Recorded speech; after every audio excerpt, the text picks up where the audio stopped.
Wat is die volgende 30 dae jou en jou familie se lewe completely kan verander?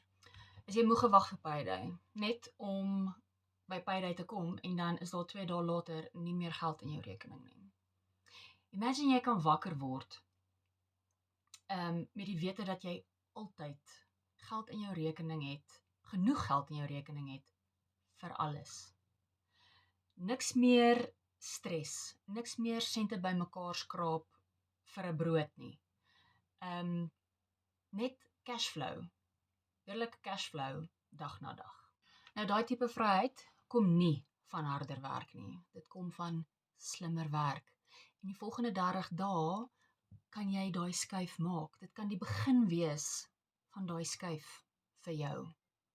Okay? So as jy reg is vir konstante cashflow, tyd en finansiële vryheid, dan los jy nou vir my die woord ja in die comments en ek gaan vir jou al die details stuur wat jy nodig het.